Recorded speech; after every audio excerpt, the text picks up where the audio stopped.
Louisiana Beer Reviews looks at Kasteel Rouge, Belgian ale with cherries and cherry juice added. Ingelmunster. Ingelmunster Castle. Chalet. 8% alcohol. 11.2 ounce bottle.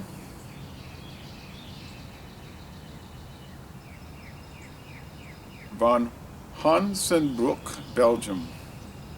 Castle Brewery, Kasteel Castle. Imported by Wetton Imported, Sterling, Virginia. Bottled on November 28th, 2013. So it's over a year old, but 8% alcohol should be okay. Belgian family brewers, because this is owned by the family. It is not a company that has been yet bought out by Heineken or Carlsberg Group or any of them. I say yet. You never know. And this company, Kasteel Brewing, was started back in the early to mid 1800s. And there's a good write-up on their website about it.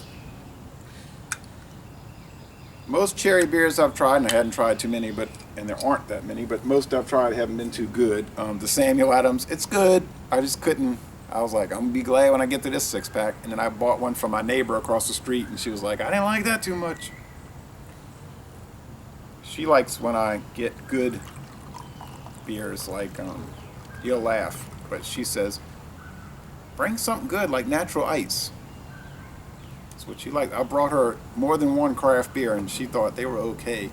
But she would much prefer a quality beer, like natural ice. And that's the truth. Okay. Wow, this is a reddish brown looking thing. It's really, it's I guess on the brown side, but it is pretty deep red. And the foam is even pinkish. It's not going to stay around. These kind of flavored beers don't usually retain much of a head. It's crackling. I'll try to let you hear that. I'm scared I'm going to drop something.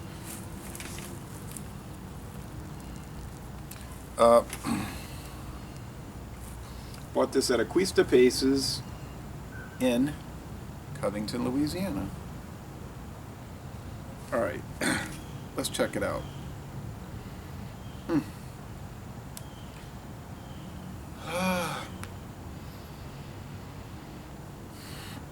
Now, if you want to drink something that's really strong with cherries, I would recommend the Kiafa from Finland. It's a wine. It's a cherry wine, similar to what my grandfather used to make in Baton Rouge, something he called cherry bounce. He had these little tiny black cherry tree.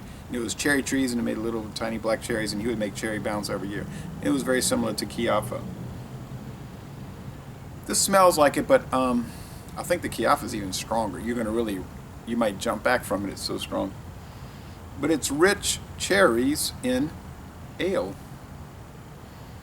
So it's beer with cherries in it. That's what it is, and that's what it smells like.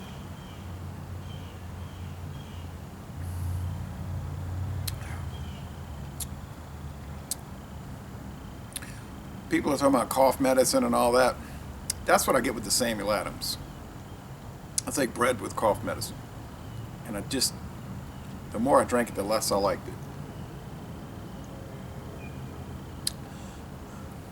This is like real cherries. It tastes like they put real cherries in it. It doesn't taste artificial. It doesn't taste too strong. 8%. They were doing we recently did the Steel Reserve, and some of the guys were doing the Alloy series, and they said it was just horrible. Well, John Sharon and Charles Lewis said it wasn't too bad. They were drinking the blackberry, but the other guy said it was horrible, artificial flavored, fake, terrible tasting. Well, it is artificial.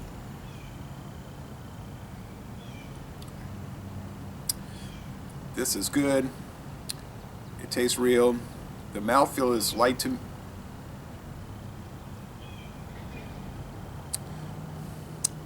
does have it's low medium, like it's on the lighter side of medium.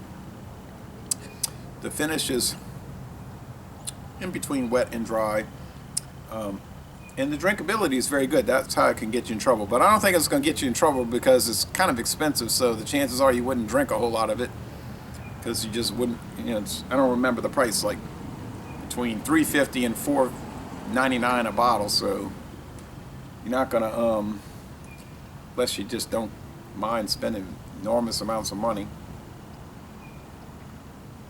It's going to be a one-time thing for me, probably. Well, when I drink a beer and it's 100% good and no bad, you know what I'm going to do. I'm going to give it a high score. Yeah,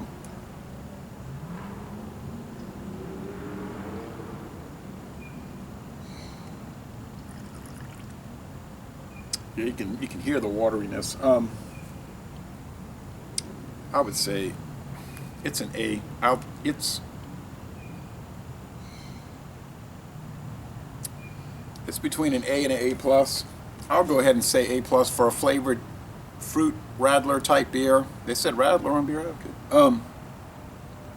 It's outstanding. They're saying very good on Beer Advocate. They're saying B plus. I think sometimes the people that write those reviews are a little too hard on things. They'll say things like, "It tastes like cherries, and I hate cherries, therefore it's bad." Well, it's a cherry beer. What do you think it's going to taste like?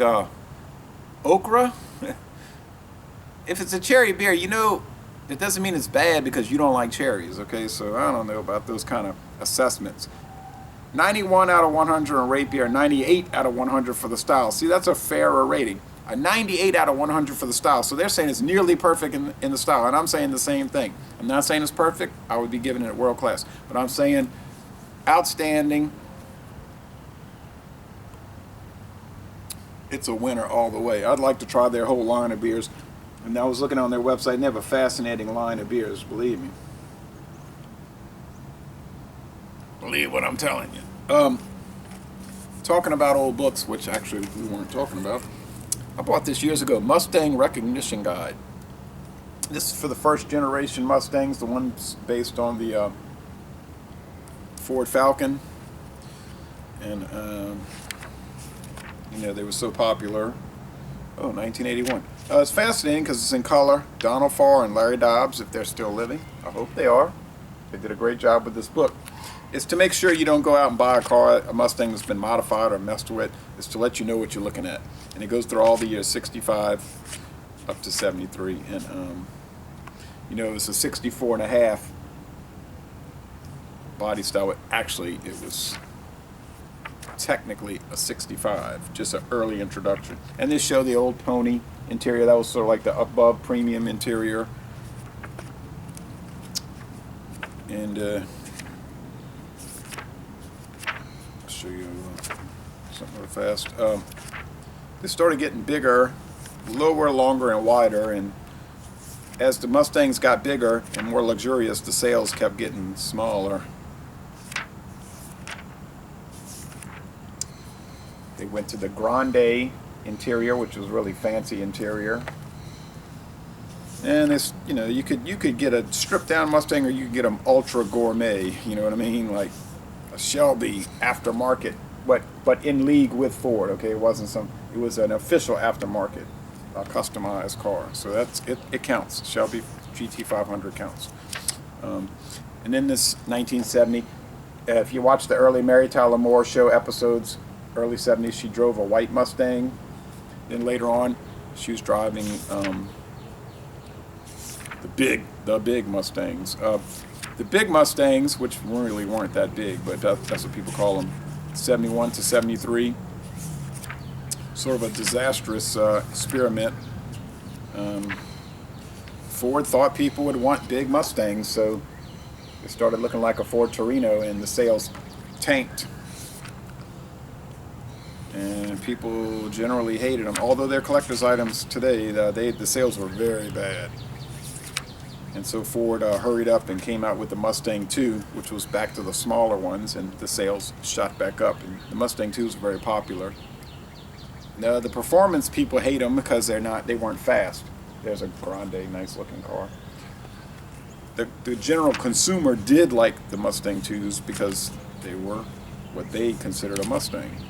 Charlie's Angels liked them. There's a 72 Mustang Grande. See, they look a little unusual, but they were very. Then in '82, the horsepower came back. Ford figured out how to make Ford and General Motors figured out how to make an efficient car that would get good gas mileage and have the performance. So since 1982, we've had every year more horsepower and more efficient engines. So it was about a 10-year period of low horsepower, bad, acceleration, but they were trying to figure out the gas mileage thing and pollution and all that. All right, so good book if you ever find it. Really an outstanding beer in its class. I wouldn't necessarily want to drink it, but it is nice and I'm enjoying it. It's a treat. And y'all come on down to New Orleans. Les bon temps roulé.